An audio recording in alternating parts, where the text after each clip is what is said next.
The Dhammapada, the Buddha's Path of Wisdom, translated by F. Max Mueller. Welcome, dear listener, to this complete audiobook of the Dhammapada, a timeless collection of the Buddha's essential teachings. These verses, originally preserved in the ancient Pali language, are among the most revered texts in all of Buddhist literature. May this listening journey offer you peace of mind, sleep, and meditation. Now let us begin. Chapter 1. The Twin Verses. All that we are is the result of what we have thought. It is founded on our thoughts. It is made up of our thoughts. If a man speaks or acts with an evil thought, pain follows him, as the wheel follows the foot of the ox that draws the carriage. All that we are is the result of what we have thought. It is founded on our thoughts. It is made up of our thoughts. If a man speaks or acts with a pure thought, happiness follows him, like a shadow that never leaves him. He abused me, he beat me, he defeated me, he robbed me. In those who harbor such thoughts, hatred will never cease. He abused me, he beat me, he defeated me, he robbed me. In those who do not harbor such thoughts, hatred will cease. For hatred does not cease by hatred at any time. Hatred ceases by love. This is an old rule. The world does not know that we must all come to an end here, but those who know it, their quarrels cease at once. He who lives looking for pleasures only, his senses uncontrolled, immoderate in his food, idle and weak, Mara, the tempter, will certainly overthrow him, as the wind throws down a weak tree. He who lives without looking for pleasures, his senses well controlled, moderate in his food, faithful and strong, him Mara will certainly not overthrow, any more than the wind throws down a rocky mountain. He who wishes to put on the yellow dress without having cleansed himself from sin, who disregards temperance and truth, is unworthy of the yellow dress. But he who has cleansed himself from sin is well grounded in all virtues and regards also temperance and truth. He is indeed worthy of the yellow dress. They who imagine truth in untruth and see untruth in truth never arrive at truth, but follow vain desires. They who know truth in truth and untruth in untruth arrive at truth and follow true desires. As rain breaks through an ill-thatched house, passion will break through an unreflecting mind. As rain does not break through a well-thatched house, passion will not break through a well-reflecting mind. The evildoer mourns in this world, and he mourns in the next. He mourns in both. He mourns and suffers when he sees the evil of his own work. The virtuous man delights in this world, and he delights in the next. He delights in both. He delights and rejoices when he sees the purity of his own work. The evildoer suffers in this world, and he suffers in the next. He suffers in both. He suffers when he thinks of the evil he has done. He suffers more when going on the evil path. The virtuous man is happy in this world, and he is happy in the next. He is happy in both. He is happy when he thinks of the good he has done. He is still more happy when going on the good path. The thoughtless man, even if he can recite a large portion of the law, but is not a doer of it, has no share in the priesthood, but is like a cowherd counting the cows of others. The follower of the law, even if he can recite only a small portion of the law, but having forsaken passion and hatred and foolishness, possesses true knowledge and serenity of mind, He caring for nothing in this world or that to come has indeed a share in the priesthood. Chapter 2. On Earnestness.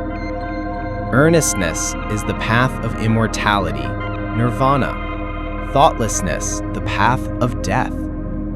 Those who are in earnest do not die. Those who are thoughtless are as if dead already.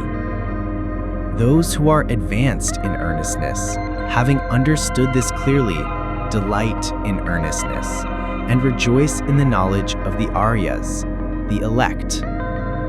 These wise people, meditative, steady, always possessed of strong powers, attain to nirvana, the highest happiness. If an earnest person has roused himself, if he is not forgetful, if his deeds are pure, if he acts with consideration, if he restrains himself and lives according to law, then his glory will increase. By rousing himself, by earnestness, by restraint and control, the wise man may make for himself an island which no flood can overwhelm. Fools follow after vanity, men of evil wisdom. The wise man keeps earnestness as his best jewel. Follow not after vanity, nor after the enjoyment of love and lust.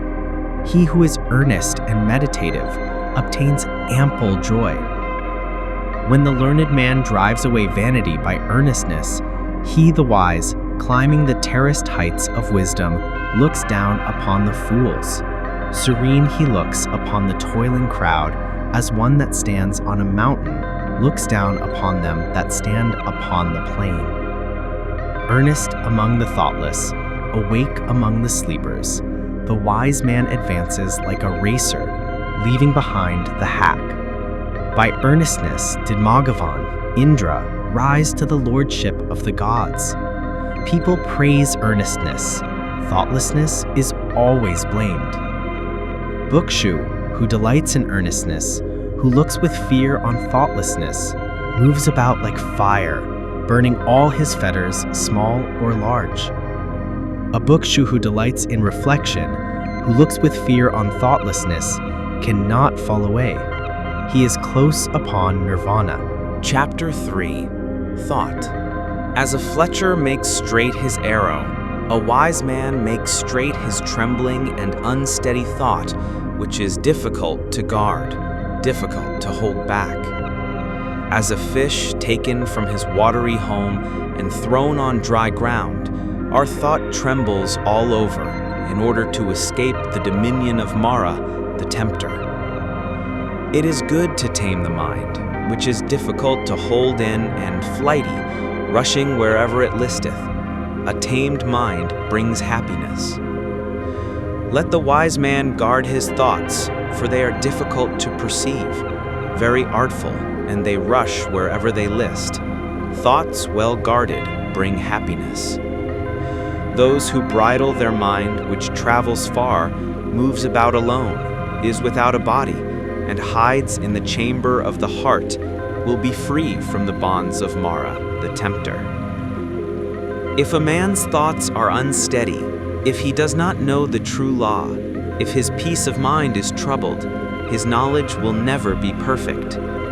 If a man's thoughts are not dissipated, if his mind is not perplexed, if he has ceased to think of good or evil, then there is no fear for him while he is watchful. Knowing that this body is as fragile like a jar, and making this thought firm like a fortress, one should attack Mara, the tempter, with the weapon of knowledge. One should watch him when conquered, and should never rest. Before long, alas, this body will lie on the earth, despised, without understanding, like a useless log. Whatever a hater may do to a hater, or an enemy to an enemy, a wrongly directed mind will do us greater mischief. Not a mother, not a father will do so much, nor any other relative. A well-directed mind will do us greater service. Chapter 4. Flowers. Who shall overcome this earth and the world of Yama, the Lord of the departed, and the world of the gods? Who shall find out the plainly shown path of virtue, as a clever man finds out the right flower? The disciple will overcome the earth, and the world of Yama, and the world of the gods. The disciple will find out the plainly shown path of virtue, as a clever man finds out the right flower.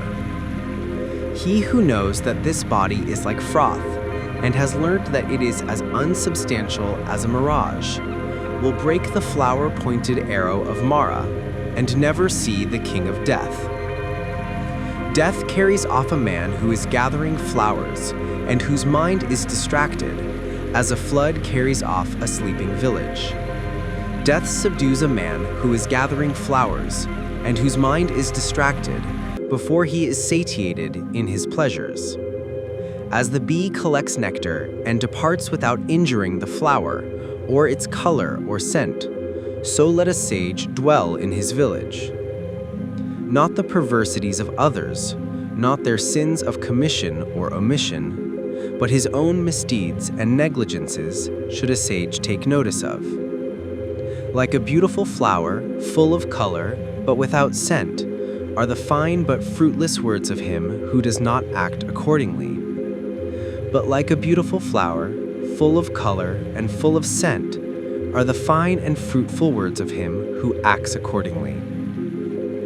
As many kinds of wreaths can be made from a heap of flowers, so many good things may be achieved by a mortal when once he is born.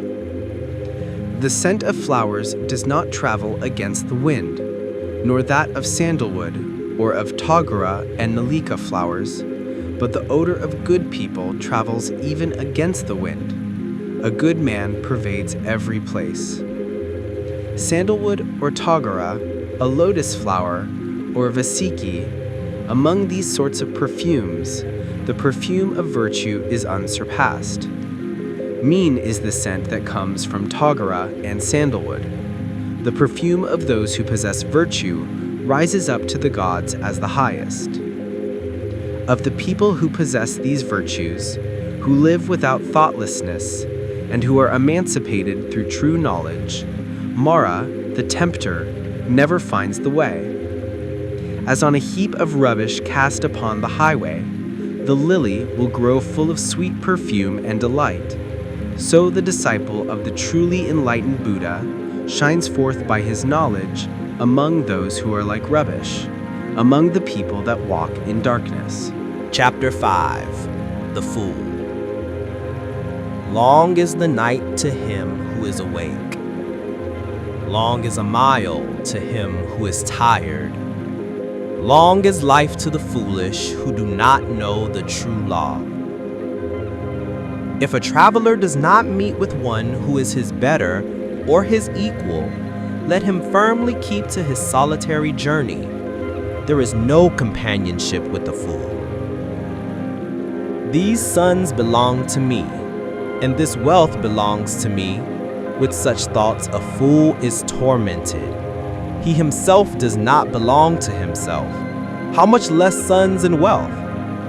The fool who knows his foolishness is wise, at least so far. But a fool who thinks himself wise, he is called a fool indeed. If a fool be associated with a wise man even all his life, he will perceive the truth as little as a spoon perceives the taste of soup.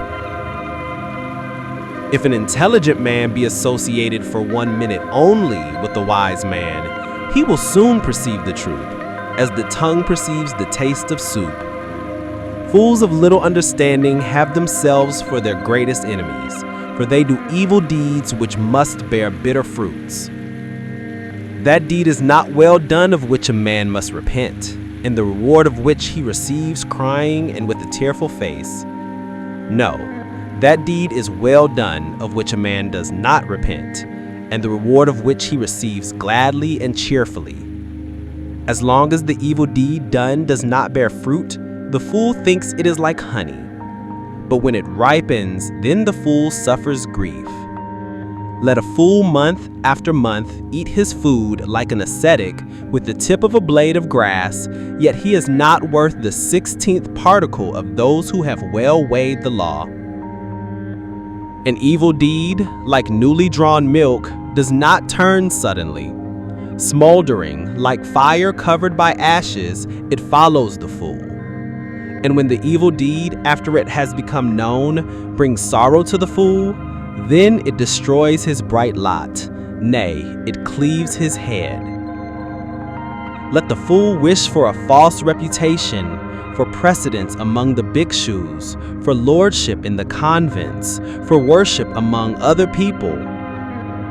May both the layman and he who has left the world think that this is done by me. May they be subject to me in everything which is to be done or is not to be done. Thus is the mind of the fool, and his desire and pride increase. One is the road that leads to wealth, and another the road that leads to nirvana. If the bhikshu, the disciple of Buddha, has learned this, he will not yearn for honor. He will strive after separation from the world. Chapter 6. The Wise Man, Pandita. If you see an intelligent man who tells you where true treasures are to be found, who shows what is to be avoided and administers reproofs, follow that wise man. It will be better, not worse, for those who follow him. Let him admonish, let him teach, let him forbid what is improper. He will be beloved of the good, by the bad he will be hated. Do not have evildoers for friends. Do not have low people for friends. Have virtuous people for friends. Have for friends the best of men. He who drinks in the law lives happily with a serene mind. The sage rejoices always in the law, as preached by the elect, Aryas. Well-makers lead the water wherever they like. Fletchers bend the arrow. Carpenters bend a log of wood.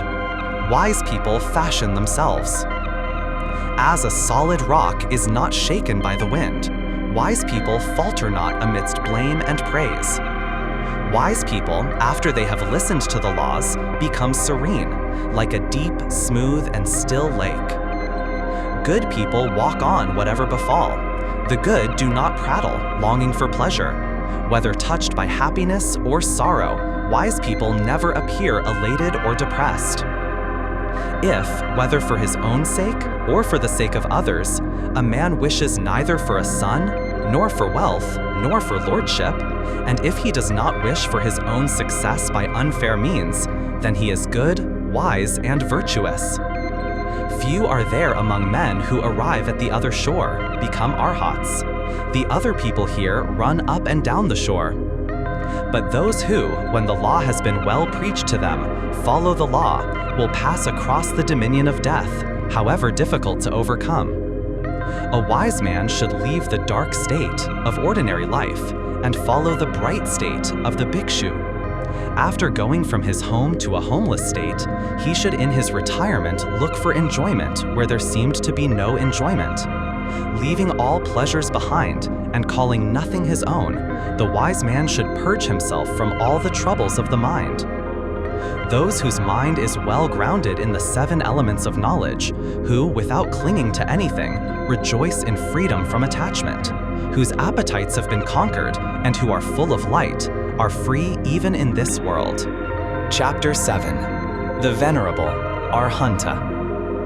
There is no suffering for him who has finished his journey and abandoned grief, who has freed himself on all sides and thrown off all fetters.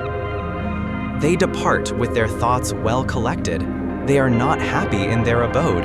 Like swans who have left their lake, they leave their house and home.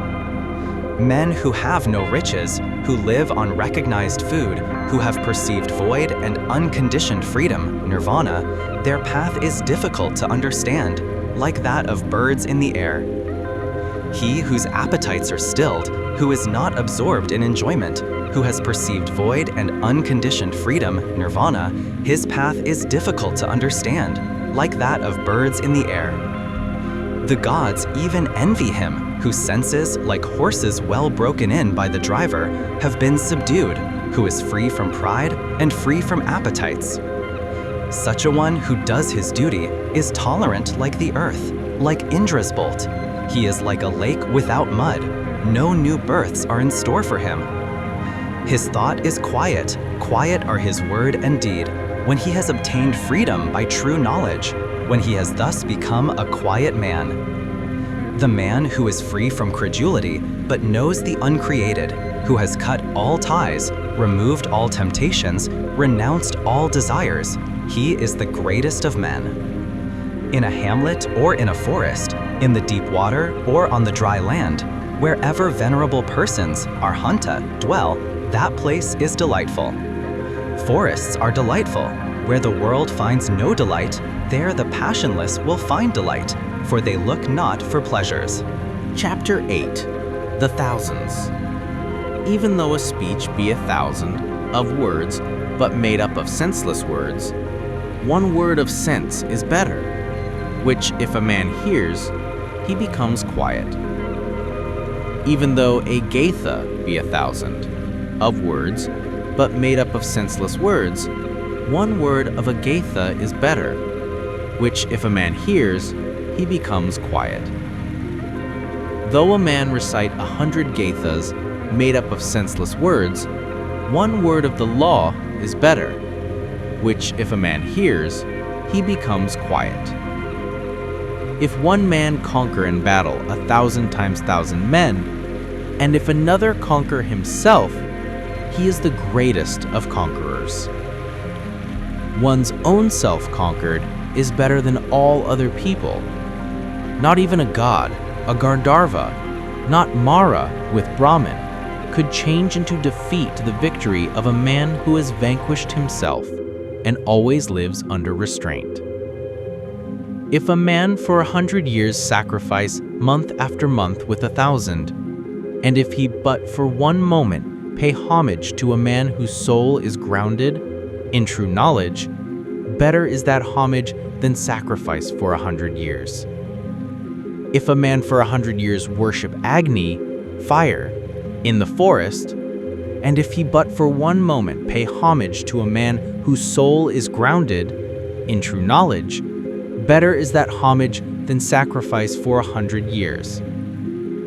Whatever a man sacrifice in this world as an offering or as an oblation for a whole year in order to gain merit, the whole of it is not worth a quarter, a farthing. Reverence shown to the righteous is better. He who always greets and constantly reveres the aged, 4 things will increase to him, viz., life, beauty, happiness, power. But he who lives 100 years, vicious and unrestrained, a life of one day is better if a man is virtuous and reflecting. And he who lives 100 years ignorant and unrestrained, a life of one day is better if a man is wise and reflecting. And he who lives 100 years idle and weak, a life of one day is better if a man has attained firm strength. And he who lives 100 years not seeing beginning and end, a life of one day is better if a man sees the beginning and end.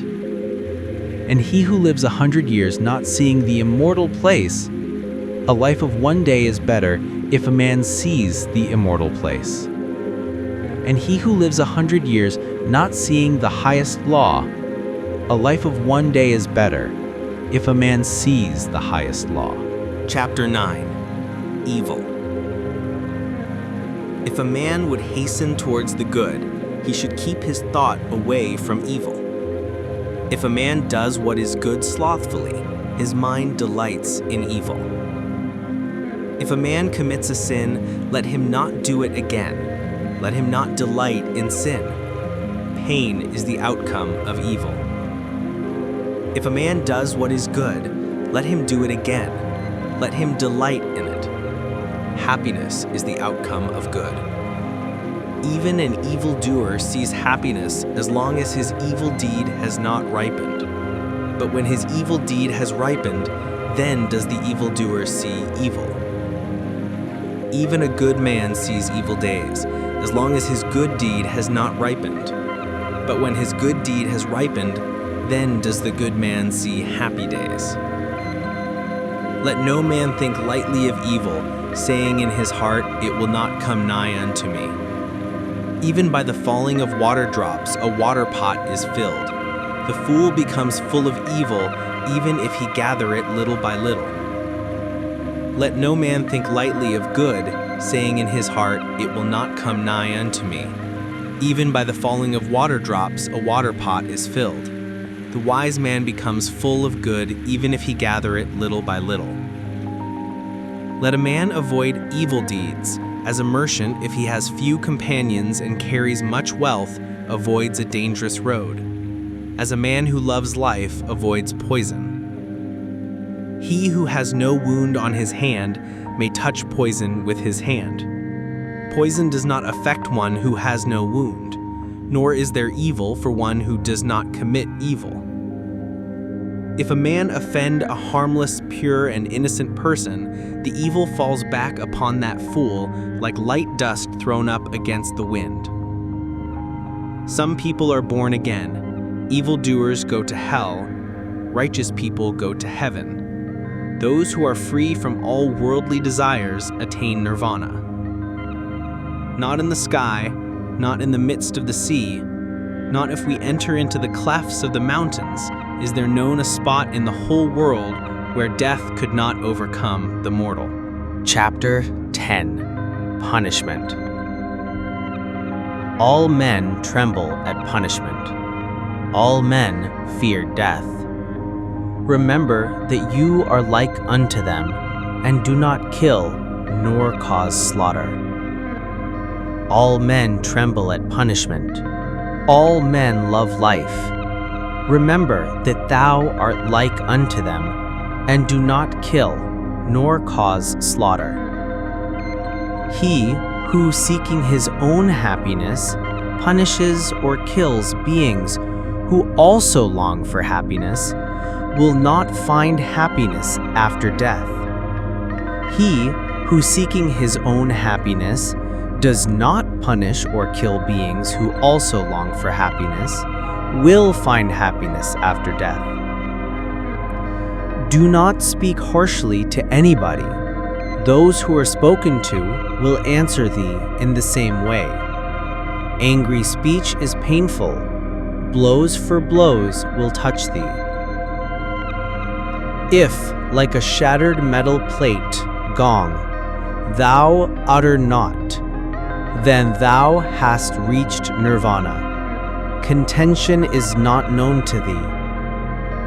As a cowherd with his staff drives his cows into the stable, so do age and death drive the life of men.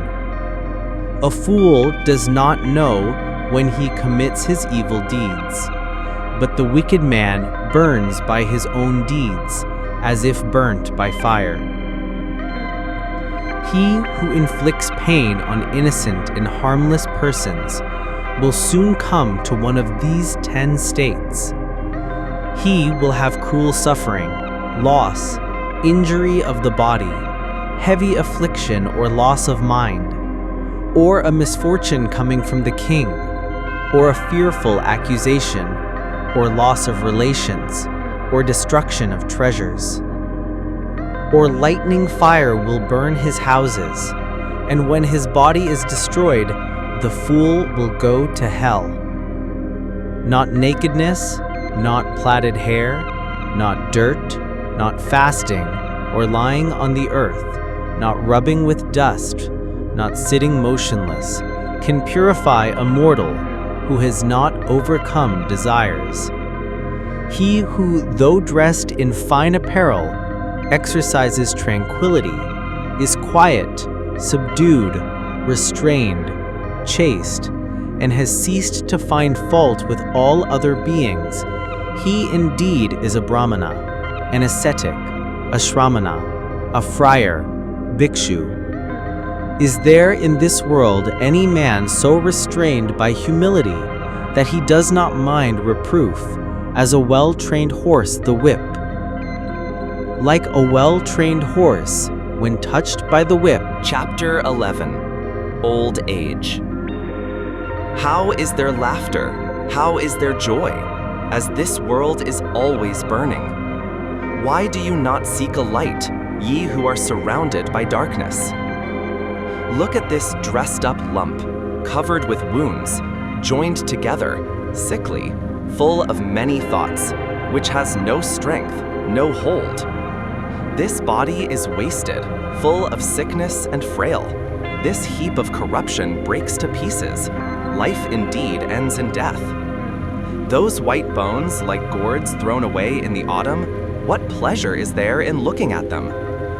After a stronghold has been made of the bones, it is covered with flesh and blood, and there dwell in it old age and death, pride and deceit. The brilliant chariots of kings are destroyed. The body also approaches destruction, but the virtue of good people never approaches destruction. Thus do the good say to the good. A man who has learned little grows old like an ox. His flesh grows, but his knowledge does not grow. Looking for the maker of this tabernacle, I shall have to run through a course of many births, so long as I do not find him, and painful is birth again and again. But now, maker of the tabernacle, thou hast been seen. Thou shalt not make up this tabernacle again. All thy rafters are broken, thy ridgepole is sundered. The mind, approaching the eternal, Visankara, nirvana, has attained to the extinction of all desires. Men who have not observed proper discipline and have not gained treasure in their youth perish like old herons in a lake without fish. Men who have not observed proper discipline and have not gained treasure in their youth lie like broken bows, sighing after the past. Chapter 12. Self. If a man hold himself dear, let him watch himself carefully. During one, at least, out of the 3 watches, a wise man should be watchful. Let each man direct himself first to what is proper, then let him teach others. Thus, a wise man will not suffer. If a man make himself as he teaches others to be, then, being himself well subdued, he may subdue. One's own self is indeed difficult to subdue. Self is the lord of self. Who else could be the lord?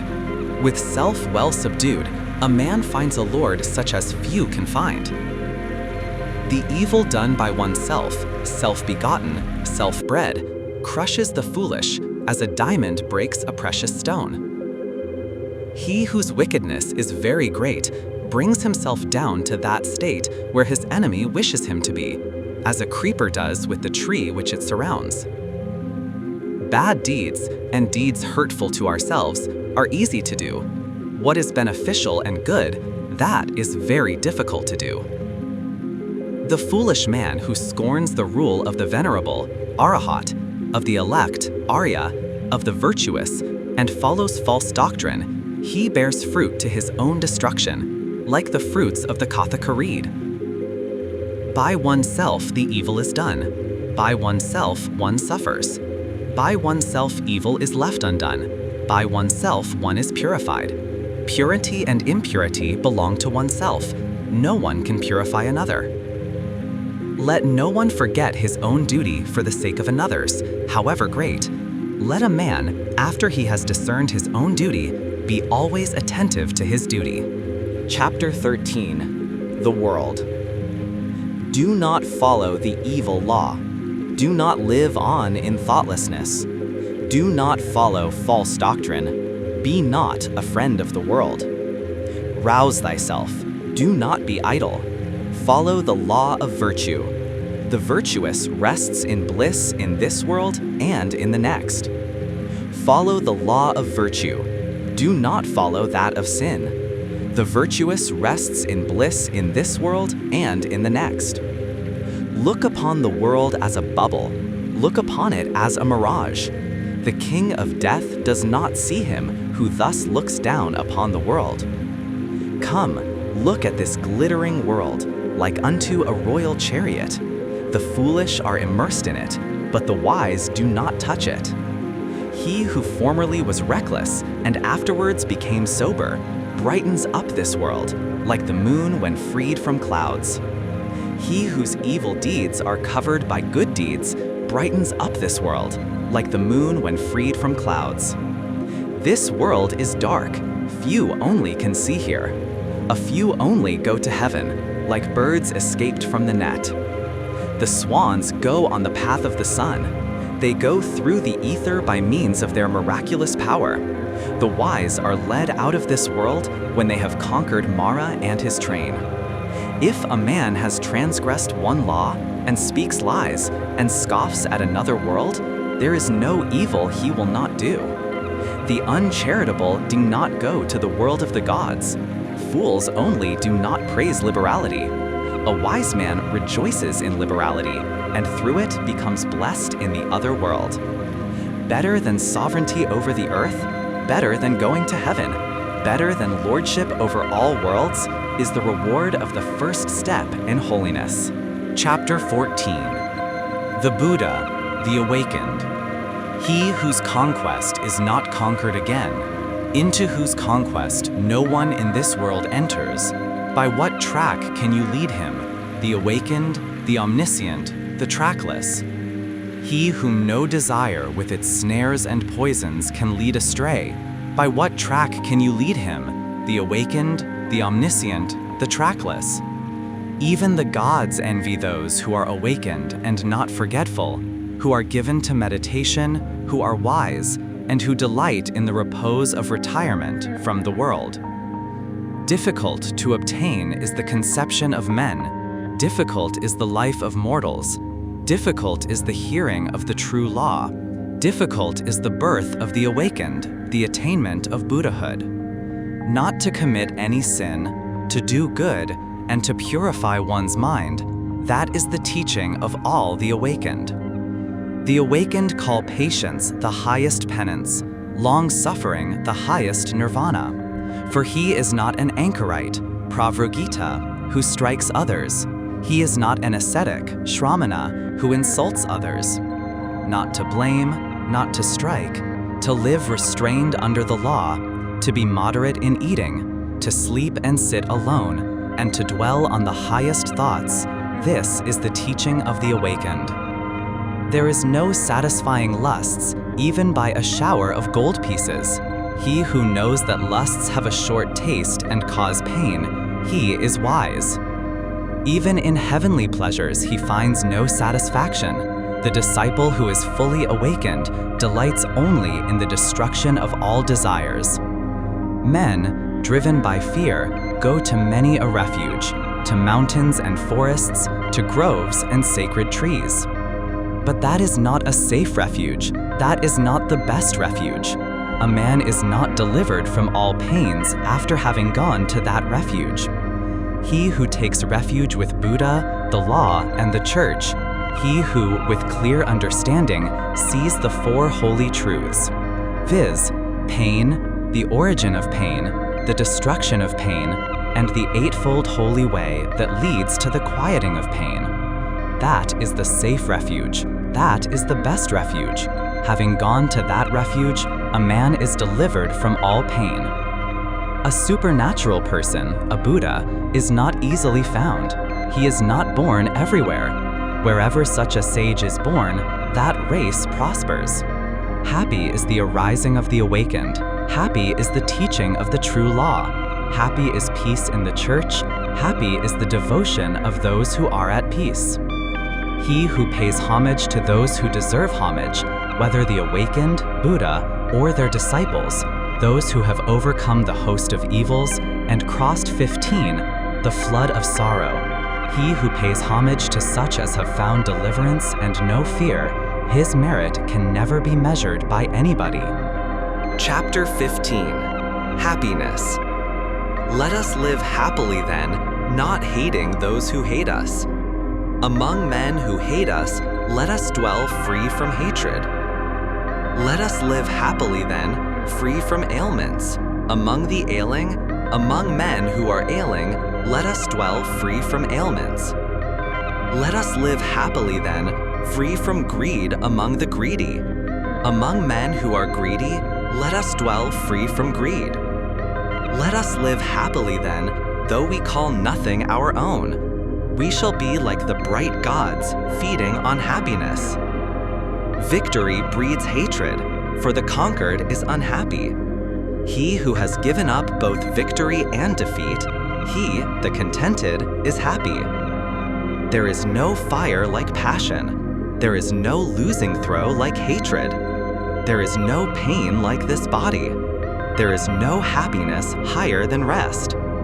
Hunger is the worst of diseases, the body the greatest of pains. If one knows this truly, that is nirvana, the highest happiness. Health is the greatest of gifts, contentedness the best riches. Trust is the best of relationships, nirvana the highest happiness. He who has tasted the sweetness of solitude and tranquility is free from fear and free from sin, while he tastes the sweetness of drinking in the law. The sight of the elect, Arya, is good. To live with them is always happiness. If a man does not see fools, he will be truly happy. He who walks in the company of fools suffers a long way. Company with fools, as with an enemy, is always painful. Company with the wise is pleasure, like meeting with kinsfolk. Therefore, one ought to follow the wise, the intelligent, the learned, the much enduring, the dutiful, the elect. One ought to follow a good and wise man, as the moon follows the path of the stars. Chapter 16. Pleasure. He who gives himself to vanity and does not give himself to meditation, forgetting the real aim of life and grasping at pleasure, will in time envy him who has exerted himself in meditation. Let no man ever look for what is pleasant or what is unpleasant. Not to see what is pleasant is pain, and it is pain to see what is unpleasant. Let therefore no man love anything. Loss of the beloved is evil. Those who love nothing and hate nothing have no fetters. From pleasure comes grief. From pleasure comes fear. He who is free from pleasure knows neither grief nor fear. From affection comes grief. From affection comes fear. He who is free from affection knows neither grief nor fear. From lust comes grief. From lust comes fear.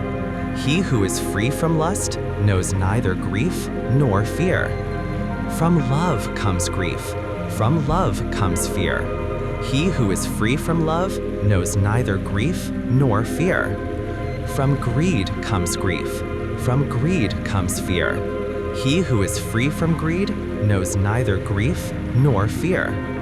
He who possesses virtue and intelligence, who is just, speaks the truth, and does what is his own business, him the world will hold dear.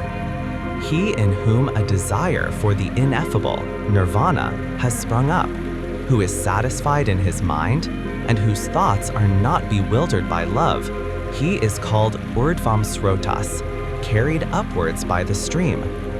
Kinsmen, friends, and lovers salute a man who has been long away and returns safe from afar. In like manner, his good works receive him who has done good and has gone from this world to the other, as kinsmen receive a friend on his return. Chapter 17. Anger. Let a man leave anger. Let him forsake pride.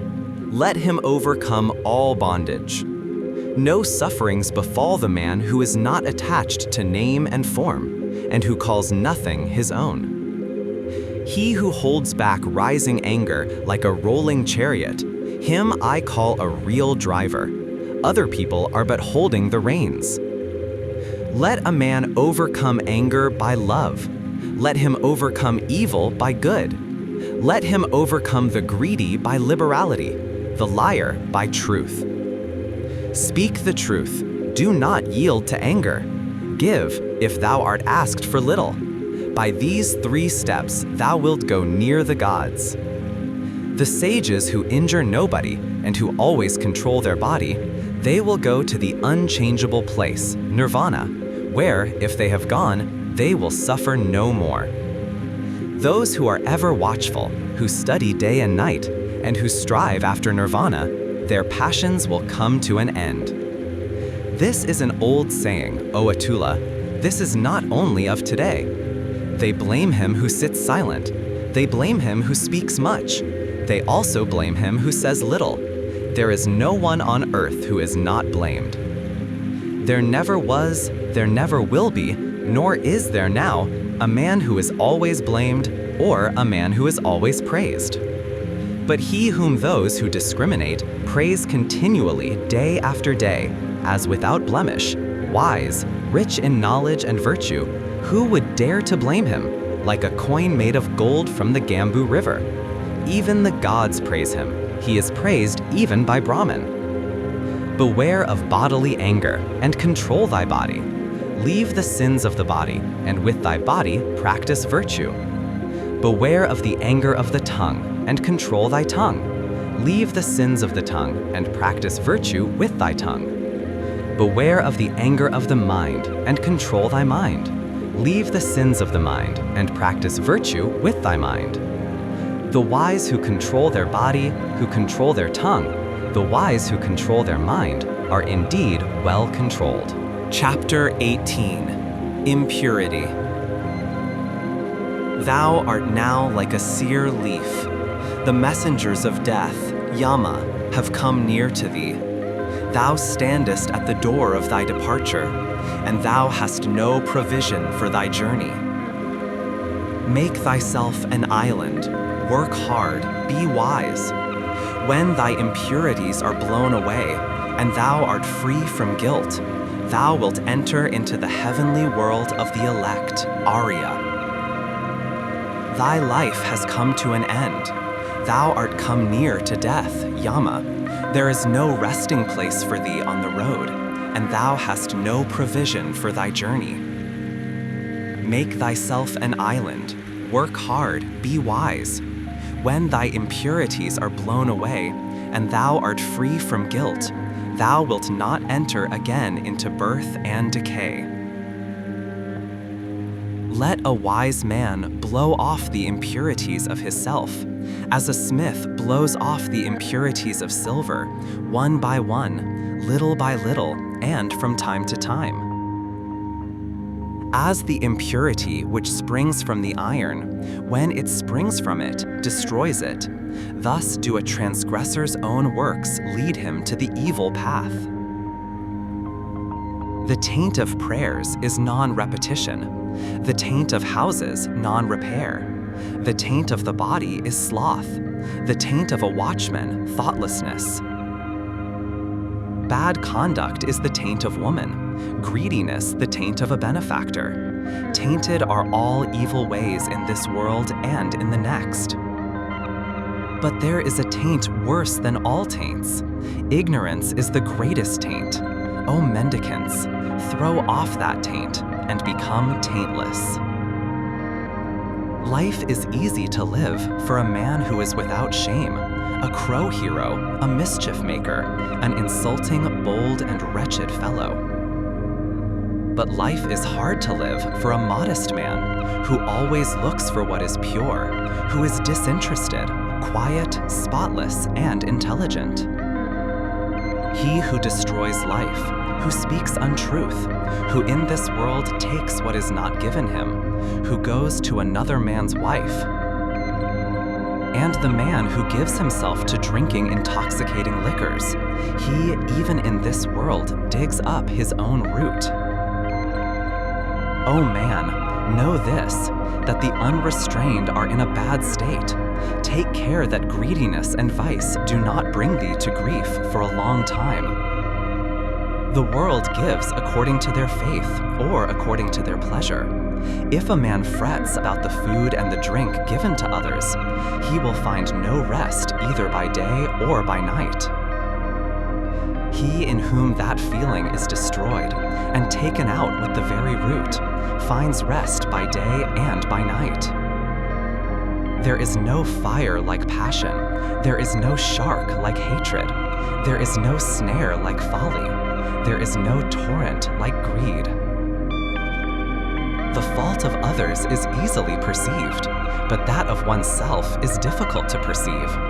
A man winnows his neighbor's faults like chaff, but his own fault he hides. as a cheat hides the bad die from the gambler. If a man looks after the faults of others and is always inclined to be offended, his own passions will grow, and he is far from the destruction of passions. There is no path through the air. A man is not a samana by outward acts. The world delights in vanity. The Tathagatas, the Buddhas, are free from vanity. There is no path through the air.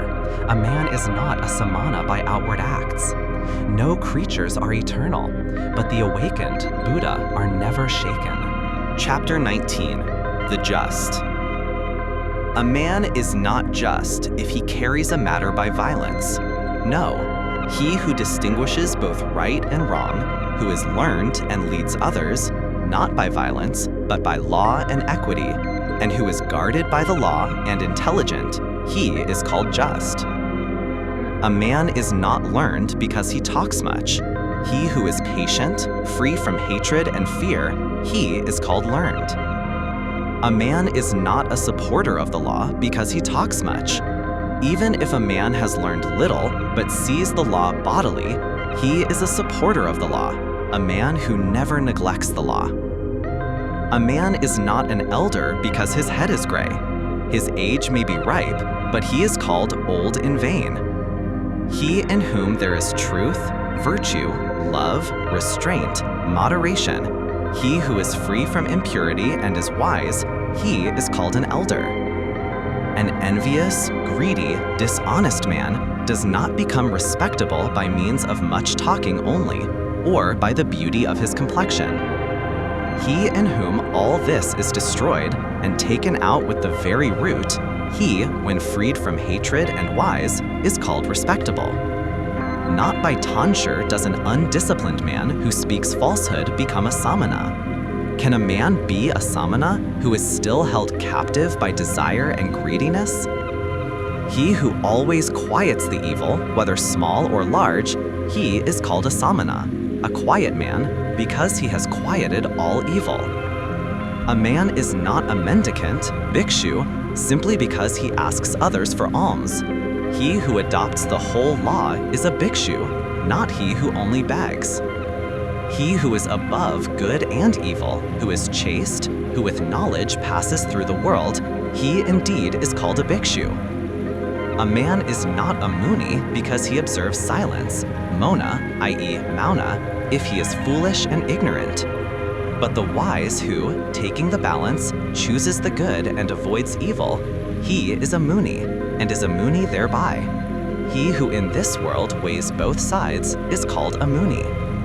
A man is not an elect, Arya, because he injures living creatures. Because he has pity on all living creatures, therefore is a man called Arya. Not only by discipline and vows, not only by much learning, not by entering into a trance, not by sleeping alone, do I earn the happiness of release which no worldling can know. Bhikshu, be not confident as long as thou hast not attained the extinction of desires. Chapter 20. The Way. The best of ways is the Eightfold. The best of truths, the Four Words. The best of virtues, passionlessness. The best of men, he who has eyes to see. This is the way. There is no other that leads to the purifying of intelligence. Go on this way. Everything else is the deceit of Mara, the tempter.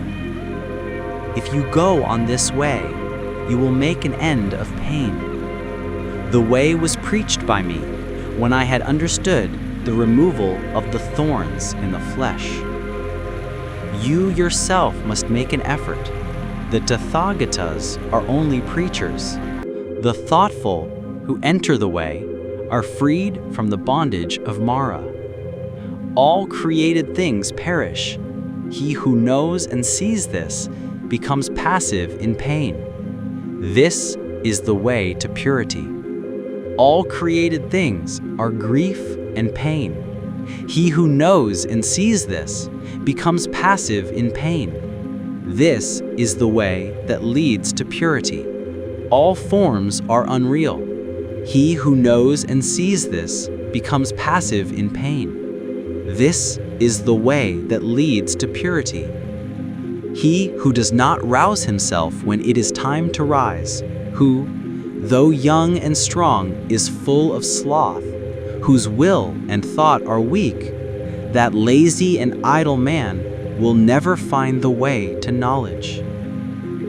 Watching his speech, well restrained in mind, let a man never commit any wrong with his body.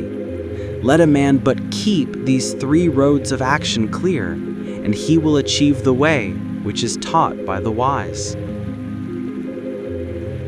Through zeal, knowledge is gotten. Through lack of zeal, knowledge is lost. Let a man who knows this double path of gain and loss thus place himself that knowledge may grow. Cut down the whole forest of lust, not a tree only. Danger comes out of the forest of lust.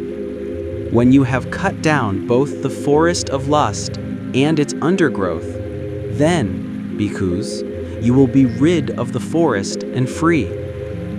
So long as the love of man towards women, even the smallest, is not destroyed, so long is his mind in bondage, as the calf that drinks milk is to its mother. Cut out the love of self like an autumn lotus with thy hand. Cherish the road of peace. Nirvana has been shown by Sugata.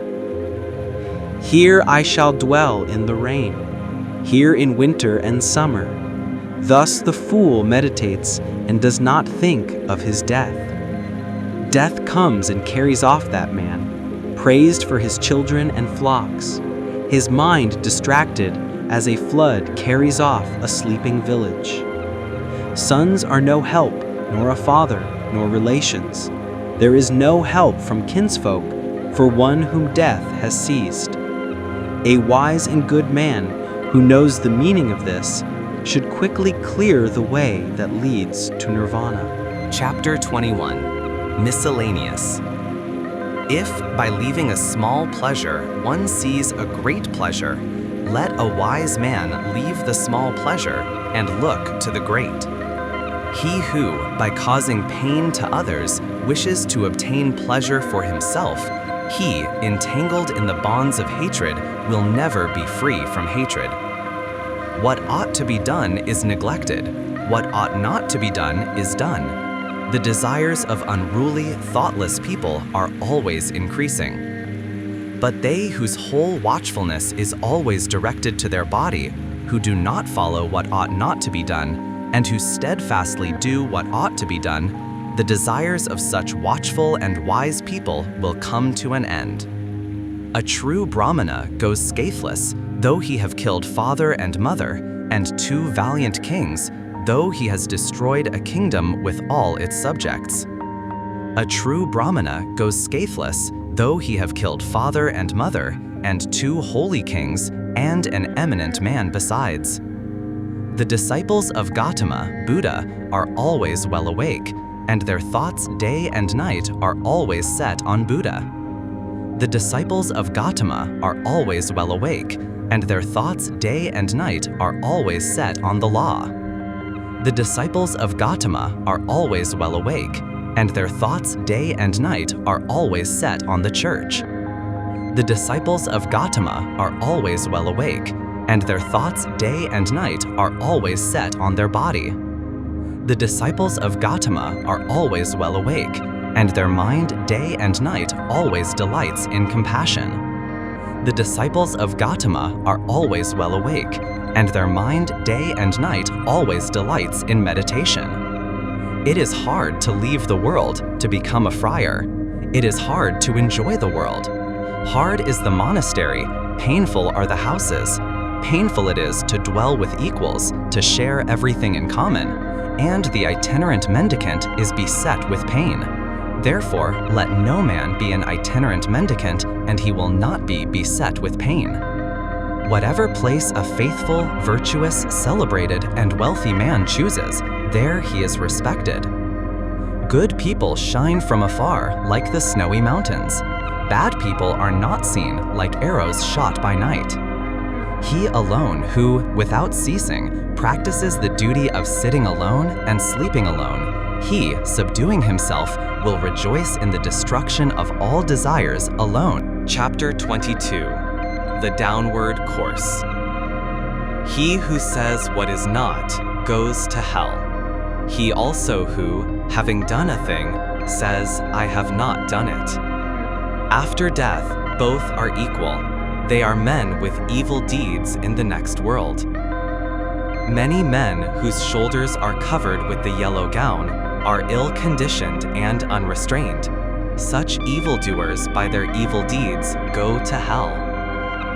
Better it would be to swallow a heated iron ball like flaring fire than that a bad unrestrained fellow should live on the charity of the land.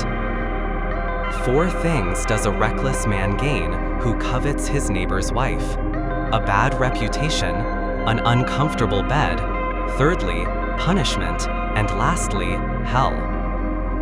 There is bad reputation and the evil way to hell. There is the short pleasure of the frightened in the arms of the frightened, and the king imposes heavy punishment.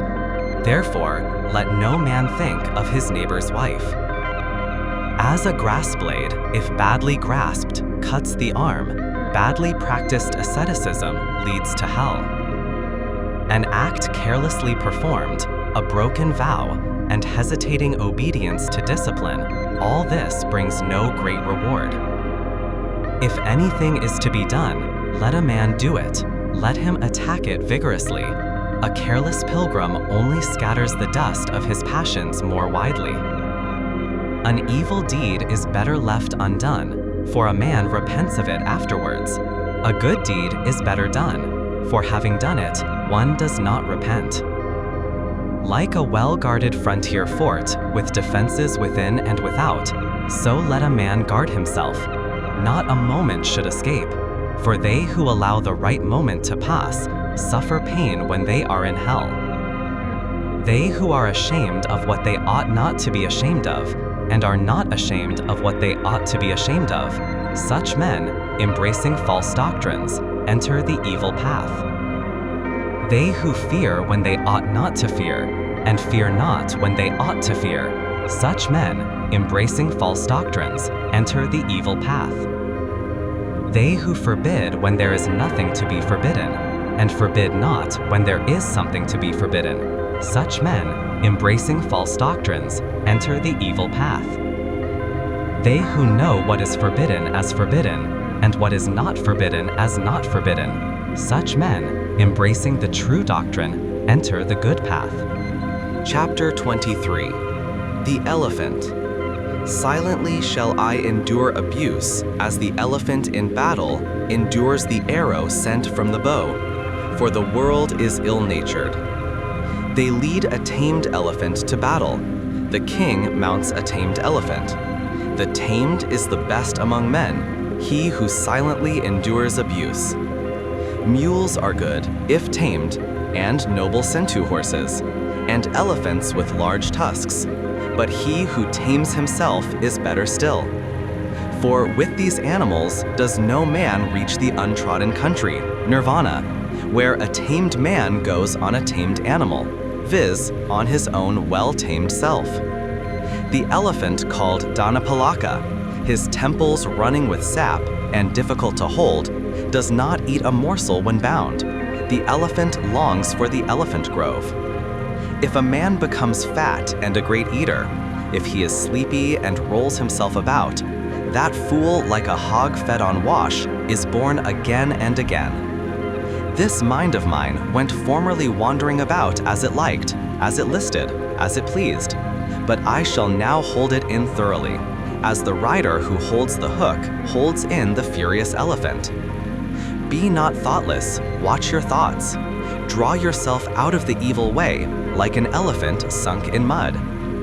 If a man find a prudent companion who walks with him, is wise, and lives soberly, he may walk with him, overcoming all dangers, happy but considerate. If a man find no prudent companion who walks with him, is wise, and lives soberly, let him walk alone, like a king who has left his conquered country behind, like an elephant in the forest. It is better to live alone. There is no companionship with a fool. Let a man walk alone. Let him commit no sin, with few wishes, like an elephant in the forest. If an occasion arises, friends are pleasant. Enjoyment is pleasant, whatever be the cause. A good work is pleasant in the hour of death. The giving up of all grief is pleasant. Pleasant in the world is the state of a mother, pleasant the state of a father, pleasant the state of a samana, pleasant the state of a brahmana. Pleasant is virtue lasting to old age. Pleasant is a faith firmly rooted. Chapter 24. Thirst. The thirst of a thoughtless man grows like a creeper. He runs from life to life, like a monkey seeking fruit in the forest. Whomsoever this fierce thirst overcomes, full of poison, in this world, his sufferings increase like the abounding barana grass. He who overcomes this fierce thirst, difficult to be conquered in this world, sufferings fall off from him, like water drops from a lotus leaf.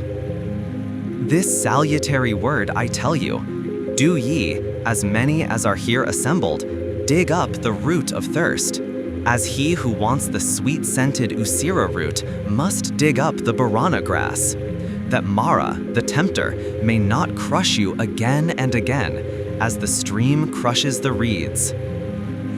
As a tree, even though it has been cut down, is firm so long as its root is safe, and grows again. Thus, unless the feeders of thirst are destroyed, the pain of life will return again and again. He whose thirst running towards pleasure is exceeding strong in the 36 channels, the waves will carry away that misguided man, viz. His desires, which are set on passion. The channels run everywhere. The creeper of passion stands sprouting.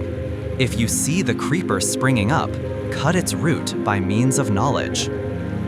A creature's pleasures are extravagant and luxurious. Sunk in lust and looking for pleasure, men undergo, again and again, birth and decay. Men, driven on by thirst, run about like a snared hare. Held in fetters and bonds, they undergo pain for a long time, again and again. Men, driven on by thirst, run about like a snared hare. Let therefore the mendicant drive out thirst by striving after passionlessness for himself. He who, having got rid of the forest of lust, i.e., after having reached nirvana, gives himself over to forest life, i.e., to lust, and who, when removed from the forest, i.e., from lust, runs to the forest, i.e., to lust, look at that man. Though free, he runs into bondage. Wise people do not call that a strong fetter, which is made of iron, wood, or hemp. Far stronger is the care for precious stones and rings, for sons and a wife. That fetter wise people call strong, which drags down, yields, but is difficult to undo. After having cut this at last, people leave the world free from cares, and leaving desires and pleasures behind. Those who are slaves to passions run down with the stream of desires, as a spider runs down the web which he has made himself. When they have cut this at last, wise people leave the world free from cares, leaving all affection behind. Give up what is before, give up what is behind, give up what is in the middle, when thou goest to the other shore of existence.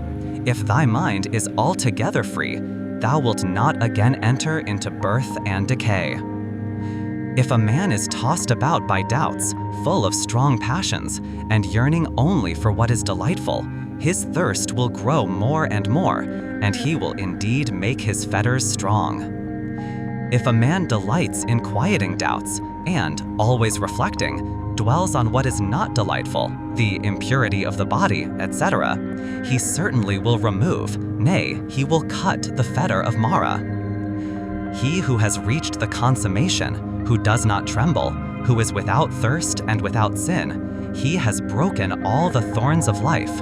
This will be his last body. He who is without thirst and without affection, who understands the words and their interpretation, who knows the order of letters, those which are before and which are after. He has received his last body. He is called the great sage, the great man. I have conquered all. I know all. In all conditions of life, I am free from taint.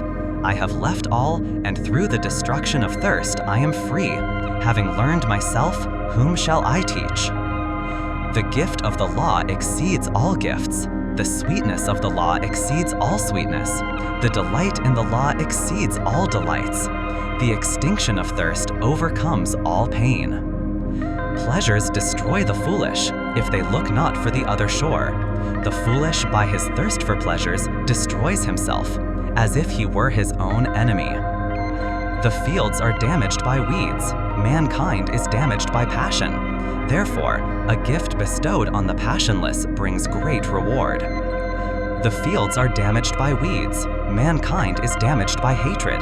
Therefore, a gift bestowed on those who do not hate brings great reward. The fields are damaged by weeds. Mankind is damaged by vanity. Therefore, a gift bestowed on those who are free from vanity brings great reward. The fields are damaged by lust. Therefore, Chapter 25. The Bhikshu, Mendicant. Restraint in the eye is good. Good is restraint in the ear. In the nose restraint is good. Good is restraint in the tongue. In the body restraint is good. Good is restraint in speech. In thought restraint is good.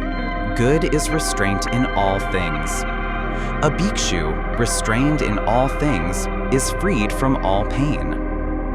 He who controls his hand, he who controls his feet, he who controls his speech, he who is well controlled, he who delights inwardly, who is collected, who is solitary and content, him they call bhikshu. The bhikshu who controls his mouth, who speaks wisely and calmly, who teaches the meaning and the law, his word is sweet.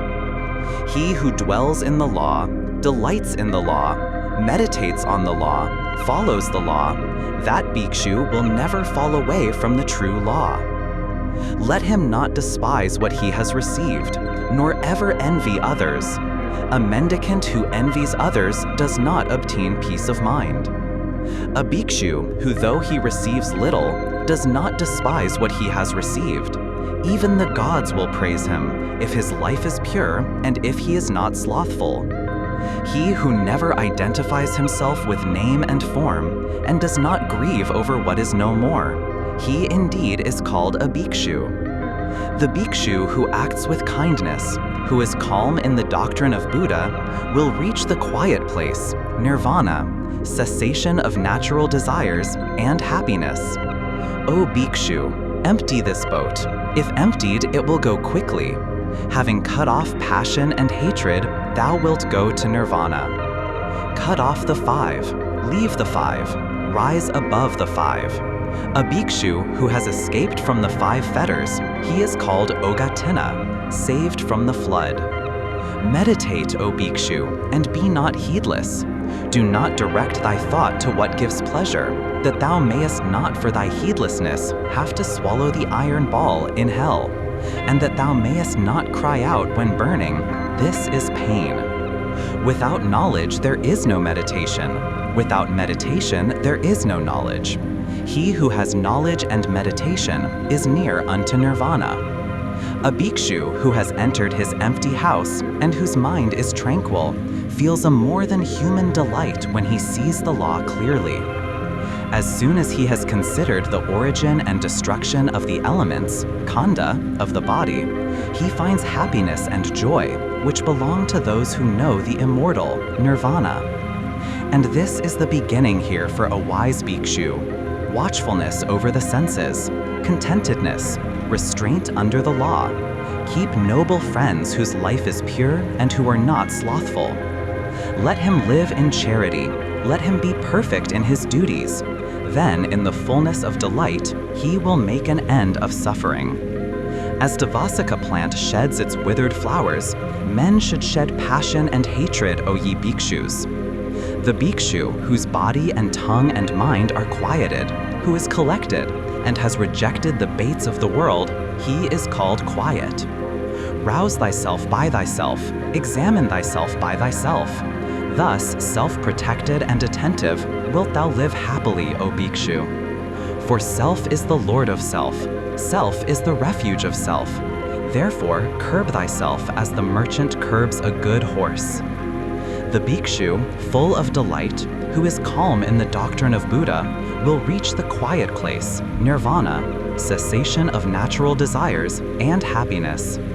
He, even as a young Bhikshu, applies himself to the doctrine of Buddha, brightens up this world, like the moon when free from clouds. Chapter 26.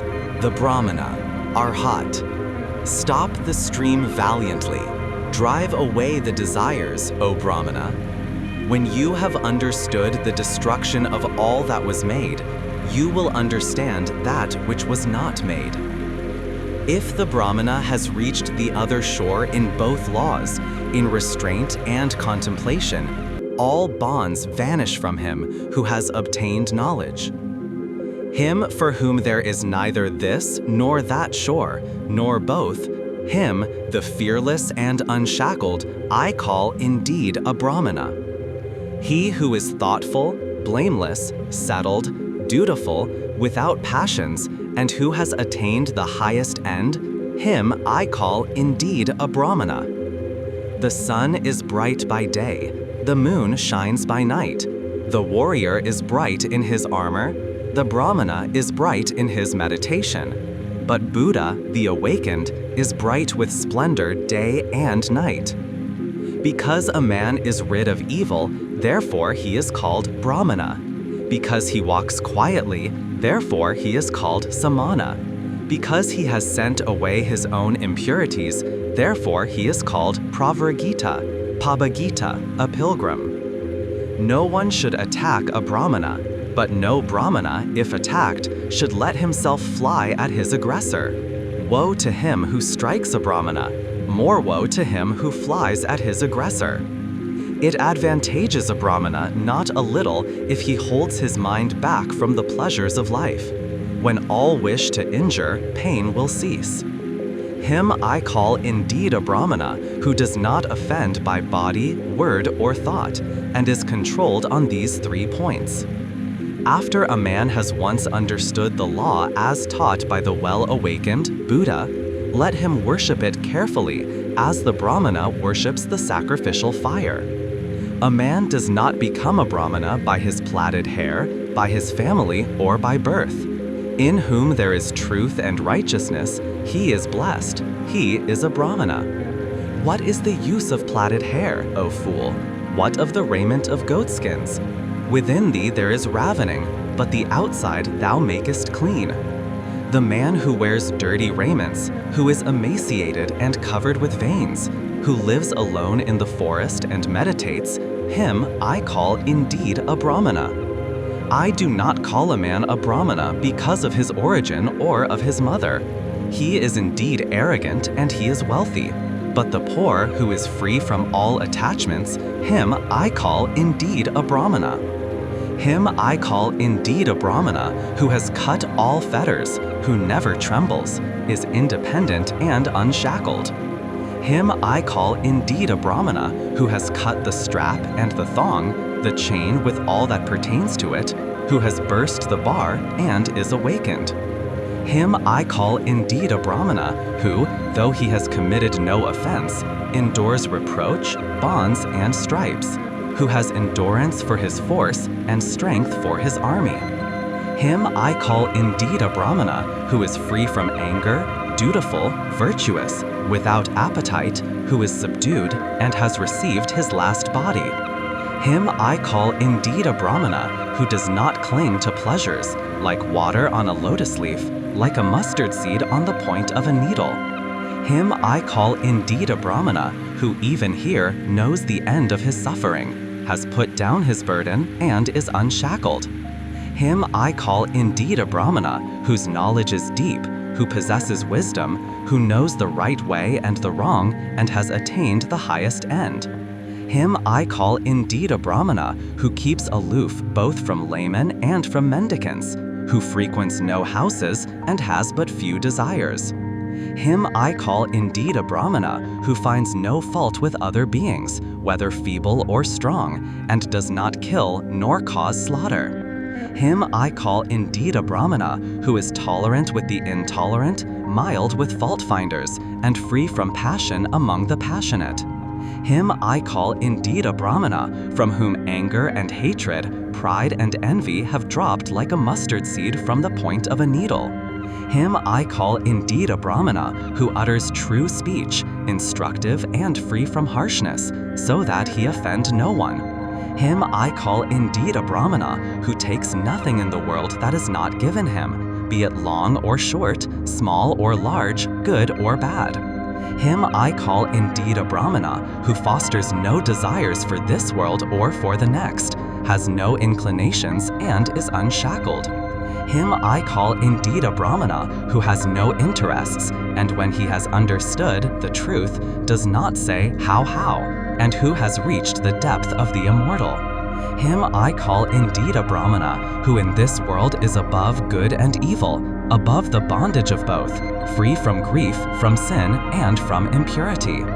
Him I call indeed a Brahmana who is bright like the moon, pure, serene, undisturbed, and in whom all gaiety is extinct.